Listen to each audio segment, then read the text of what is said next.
মুসলিম লীগ প্রতিষ্ঠার প্রেক্ষাপট আলোচনা করো। প্রশ্নটা 4 নম্বরের জন্য আসতে পারে, প্রশ্নটা 8 নম্বরের জন্য আসতে পারে। মুসলিম লীগ প্রতিষ্ঠার প্রেক্ষাপট 4 নম্বরের জন্য কতটুকু লিখবো স্যার, 8 নম্বরের জন্য কতটুকু লিখবো? দেখো, আমি বোর্ডে সমস্ত পয়েন্টটা করে দিয়েছি। প্রথমে একটা ভূমিকা লিখবো, তারপর প্রতিষ্ঠার পটভূমিকা করেছি, করে এইবার যে পয়েন্টগুলো আমি লিখবো সেটা হচ্ছে মুসলিম প্রভাব হ্রাস, জাতীয় কংগ্রেস প্রতিষ্ঠা, বঙ্গভঙ্গ রদ, সিমলা দৈত্য বা সিমলা ডেপুটেশন, মুসলিম লীগ প্রতিষ্ঠা, উদ্দেশ্য প্রসার এবং উপসংহার। এই বিষয়গুলো আমরা এর মধ্যে রাখবো। 1906 সালে প্রতিষ্ঠিত হয় অল ইন্ডিয়া মুসলিম লীগ ঢাকার নবাব সলিমুল্লাহের উদ্যোগে, এবং এই মুসলিম লীগ প্রতিষ্ঠা ব্রিটিশ ভারতে মুসলিম স্বার্থ রক্ষার জন্য গঠিত হয়েছিল। কার স্বার্থ রক্ষার জন্য? মুসলিমদের স্বার্থ রক্ষার জন্য। কি গঠিত হয়েছিল? মুসলিম লীগ। কখন? বঙ্গভঙ্গের ঠিক পরের বছর 1906 সালে। এটি পাকিস্তান দাবিতে গুরুত্বপূর্ণ ভূমিকা পালন করেছিল, সাম্প্রদায়িক রাজনীতিতে প্রভাব ফেলেছিল, পৃথক নির্বাচনের সমর্থন করেছিল এবং 1947 সালে ভারত ভাগের দিকে পরিচালিত হয়েছিল। তাহলে দেখো, এতগুলো বিষয়টা আমি ভূমিকার মধ্যে লিখে আসবো। আবারও বলছি, ভূমিকার মধ্যে পাকিস্তান দাবিতে গুরুত্বপূর্ণ ভূমিকা পালন করেছিল মুসলিম লীগ, এটা লিখে আসব। সাম্প্রদায়িক রাজনীতিতে প্রভাব ফেলেছিল, এটা আমি লিখে আসব। এটি পাকিস্তানের দাবিতে গুরুত্বপূর্ণ ভূমিকা পালন করার পাশাপাশি পৃথক নির্বাচনকে সমর্থন করেছিল, এটাও আমি লিখে আসব। এবং লিখে আসব 1947 সালে ভারত ভাগ যেটা হয়েছিল, আলাদা আলাদা রাষ্ট্র, একটা হচ্ছে পাকিস্তান এবং আলাদা রাষ্ট্র, আর একটা হচ্ছে ভারতবর্ষ। তার যে সেই ভিত্তিপ্রস্তর কিন্তু এইখান থেকে আমরা দেখতে পাবো। এটা 1947 সাল, তোমরা জানো যে 14ই আগস্ট, এবং এটা 1947 সাল 15ই আগস্ট। 15ই আগস্ট। তাহলে এই বিষয়গুলো কিন্তু আমি ভূমিকার মধ্যেই লিখব। এবার প্রতিষ্ঠার পটভূমি। মুসলিম লীগের প্রতিষ্ঠার পটভূমি ব্রিটিশ ভারতে মুসলিম অভিজাতদের মধ্যে ক্রমবর্ধমান উদ্বেগের সাথে সম্পর্কিত। বিশেষ করে 1885 সালে যখন কংগ্রেস প্রতিষ্ঠা হলো, সেই কংগ্রেস প্রতিষ্ঠা কিন্তু মুসলিমরা কিন্তু ভালো চোখে নেয়নি। কারণ মুসলিম মনে করেছে যে কংগ্রেস প্রতিষ্ঠা কিন্তু বা কংগ্রেস প্রতিষ্ঠান হয়তো মুসলমানদের জন্য না, এটা হিন্দুদের প্রতিষ্ঠান, হিন্দুদের স্বার্থ রক্ষা করবে। তাই সৈয়দ আহমেদ খান তিনি কংগ্রেস প্রতিষ্ঠান থেকে কিন্তু বিরত থাকার কথা বলেছিলেন মুসলিম নেতাদের। কিন্তু তারপরেও আমরা দেখব দাদাভাই নৌরোজি, মৌলানা আবুল কালাম আজাদের মতো বিখ্যাত বিদগ্ধ পণ্ডিত মুসলিমরা কিন্তু তারা শোনেনি, তারা কিন্তু কংগ্রেসের অভ্যন্তরেই থেকেছিল। এই বিষয়গুলো কিন্তু আছে। এবারে আমরা লিখব কি? মুসলিম প্রভাব হ্রাস। মুসলিম প্রভাব হ্রাস হচ্ছে কখন? মহাবিদ্রোহ বা সিপাহী বিদ্রোহ হলো 1857 সালে। সে 1857 সালে সিপাহী বিদ্রোহ হলে ভারতবর্ষ থেকে চিরতরে মুঘল সাম্রাজ্যের নিপাত হলো, এবং মুঘল সাম্রাজ্যের পতনের সঙ্গে সঙ্গে ভারতবর্ষের মুসলমান সম্প্রদায় ভাবতে লাগলো আমাদের ভূত এবং ভবিষ্যৎ এবং আমাদের যে ক্ষমতা, আমাদের যে অর্থনৈতিক যে সচ্ছলতা, সেটা কোথায় যাবে, সেটা আমরা কিভাবে পুনরুদ্ধার করব।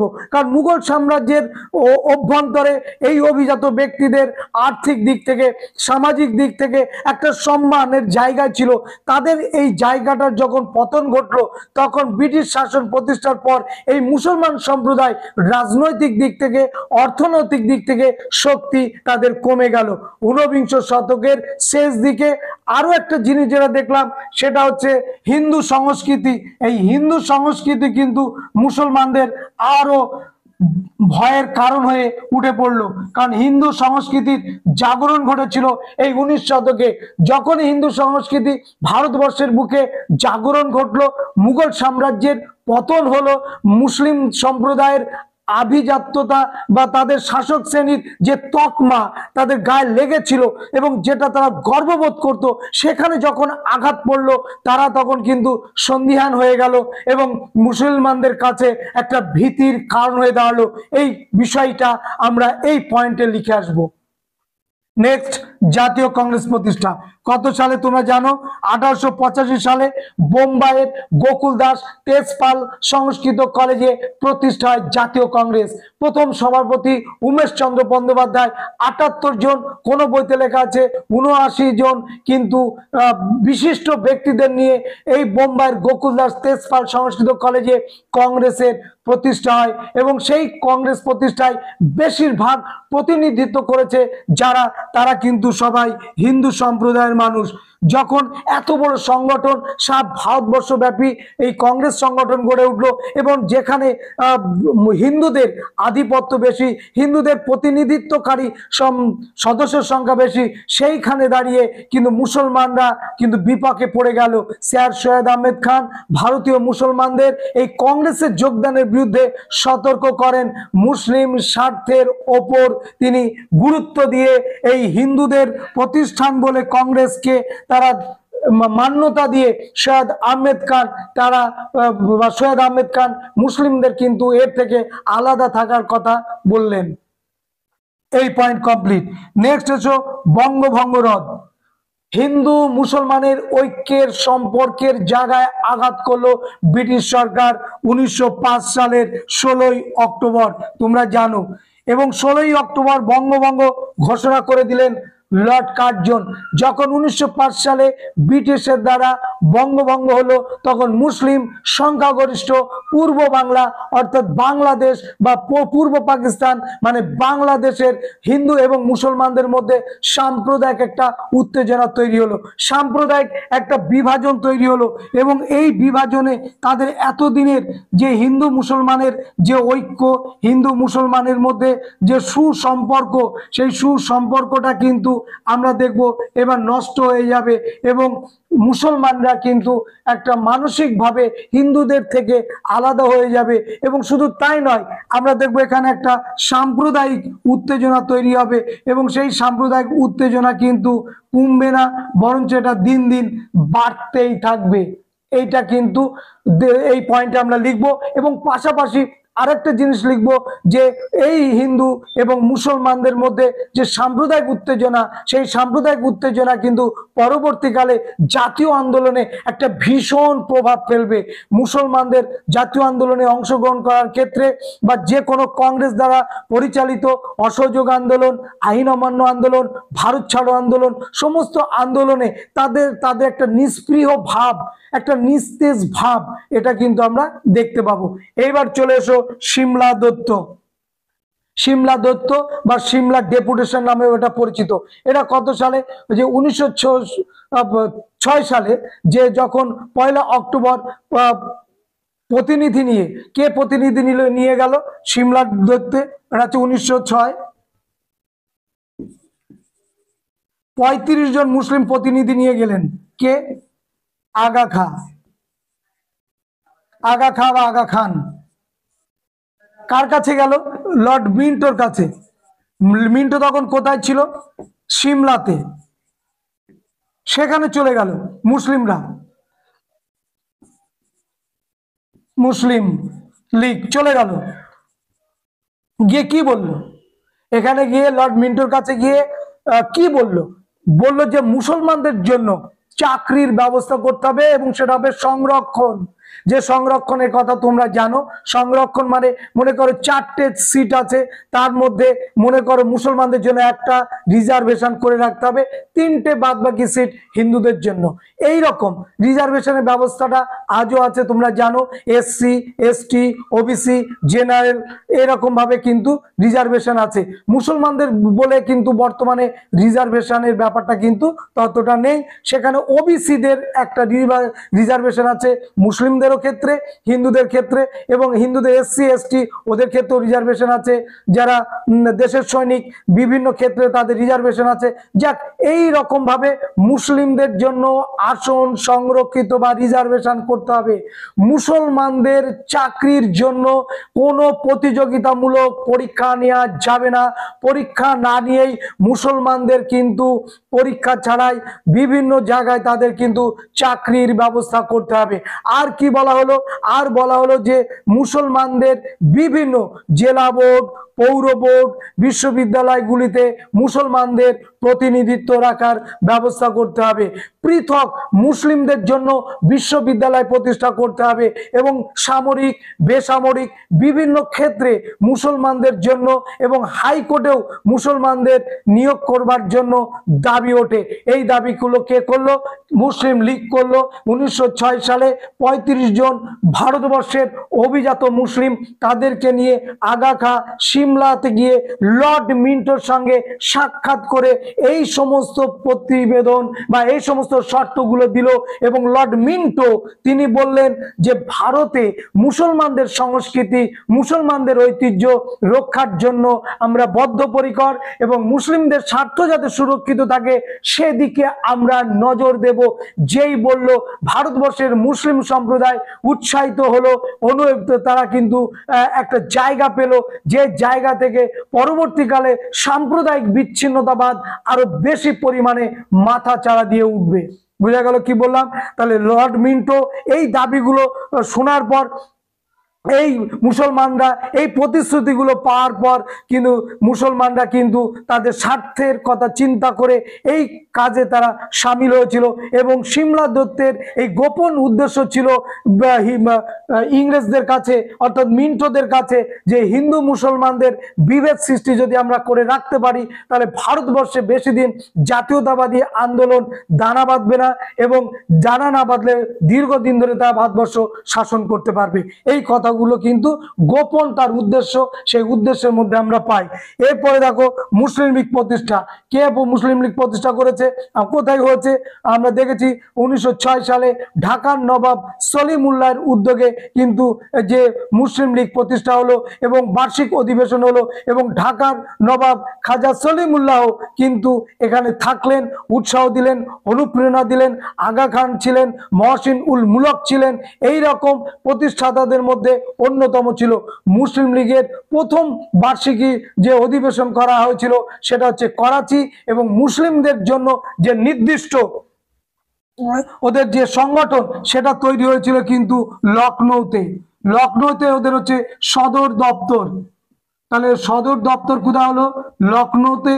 মুসলিম লীগ প্রতিষ্ঠা হলো কত সালে? 1906 সালে। এবং সেখানে কে থাকলেন? ঢাকার নবাব সলিমুল্লাহ।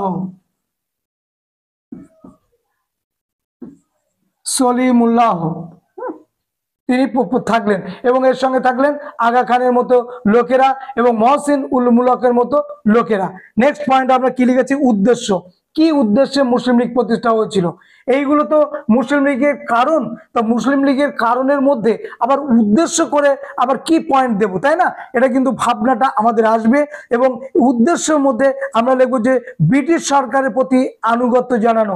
1 নম্বর উদ্দেশ্য ব্রিটিশ সরকারের প্রতি আনুগত্য, অর্থাৎ ব্রিটিশদের বোঝাতে চাইছে যে আমরা মুসলিম লীগ ব্রিটিশের পক্ষে আছি। জাতীয় আন্দোলন যাই হোক না কেন ব্রিটিশদের যাতে কোনো অসুবিধা বা বিড়ম্বনা না হয় তার জন্য সাপোর্টিং হিসাবে এই মুসলিম লীগ আমরা তোমাদের পাশে আছি, এটা তারা বলতে বোঝাতে সক্ষম হয়েছিল। নেক্সট হচ্ছে মুসলিমদের অধিকার এবং সুরক্ষা। মুসলিমদের বিভিন্ন যে অধিকারগুলো এবং তাদের সুরক্ষা দান করতে হবে এবং এর জন্য কিন্তু মুসলিম লীগ প্রতিষ্ঠা হয়েছিল। অর্থাৎ নিরাপত্তাহীনতায় যেন মুসলিমরা এই ভারতবর্ষে পরিচালিত হতে না পারে এবং তারা যে অধিকারগুলো হিন্দুরা যে অধিকারগুলো পাবে, শিক্ষা চাকরি বিভিন্ন ক্ষেত্রে যে অধিকারগুলো পাবে সেই অধিকারগুলো কিন্তু এরা দাবি করেছিল এবং উদ্দেশ্যের মধ্যে আমরা দেখেছি যে এই অধিকারগুলো কিন্তু আছে। মুসলিমদের অধিকার, মুসলিমদের স্বার্থ এবং এইগুলো কিন্তু থাকবে। এবং নেক্সট উদ্দেশ্য হচ্ছে কংগ্রেস হচ্ছে হিন্দুদের প্রতিষ্ঠান, সুতরাং কংগ্রেস থেকে মুসলিমদের কিন্তু আলাদা করা, এটাও কিন্তু উদ্দেশ্য ছিল। যে কংগ্রেসের নেতৃত্বে ভারতবর্ষের আন্দোলন আশ্রয় পড়েছে, যে কংগ্রেসের নেতৃত্বে ভারতবর্ষ স্বাধীনতার মুখ দেখতে সক্ষম হয়েছিল, সেই কংগ্রেস থেকে মুসলমানদেরকে দূরে রাখার আপ্রাণ চেষ্টা এই মুসলিম লীগের মধ্যে আমরা দেখতে পাই। আমরা এরপরে লিখবো কি?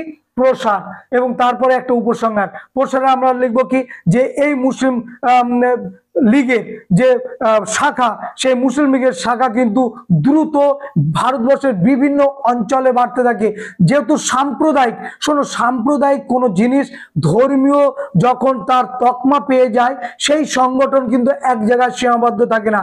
তুমি এখন যদি সাধারণ আমার মতো পোশাক পরে 10টা ধর্মের কথা বলো, মানুষ যত না শুনবে, আমার মতো লোকের বা তোমার মতো লোক ধর্মীয় পোশাক পরে তুমি কথা বলো, দেখবে 10টা লোক আরো বেশি একাগ্রতার সঙ্গে শুনবে। কারণ ধর্ম একটা এমনই জিনিস, মানুষের মধ্যে প্রভাব ফেলতে কোনো সময় লাগে না, এবং ধর্মকে ব্যবহার করে এই ধরনের বিভিন্ন সংগঠন ভারতবর্ষে গজে উঠেছে। শুধু ভারতবর্ষে মুসলিম লীগ প্রতিষ্ঠা হয়নি, এই মুসলিম লীগের পর আমরা দেখব ভারতবর্ষে গড়ে উঠবে হিন্দু মহাসভা, এবং হিন্দু মহাসভার পর ভারতবর্ষে গড়ে উঠবে এরই থেকে বেরিয়ে এসে তার নাম হচ্ছে RSS, রাষ্ট্রীয় স্বয়ংসেবক সংঘ। এই সংগঠনও কিন্তু গজিয়ে উঠবে, এবং এইগুলো কিন্তু ধর্মীয় সংগঠন। এটা যদি সাম্প্রদায়িক সংগঠন হয়, এগুলো যদি সাম্প্রদায়িক সংগঠন হয়, RSSও কিন্তু একটা সাম্প্রদায়িক ধর্মীয় সংগঠন, এরাও কিন্তু গড়ে উঠেছিল। এবং পরবর্তীকালে মুসলিম লীগের মতো বিভিন্ন জায়গায় এই হিন্দু মহাসভার শাখা গড়ে উঠেছিল। RSS শাখা আজও ভারতবর্ষে টলটলে চনমনে, কারণ ভারতবর্ষের যে সরকার চলছে, সেই সরকার বিজেপি সরকার, সেই বিজেপি সরকারের পেছনে কিন্তু এই RSS এর ভীষণ বড় ভূমিকা আছে। তাহলে এই পোশাকটা আমরা এইভাবে লিখবো।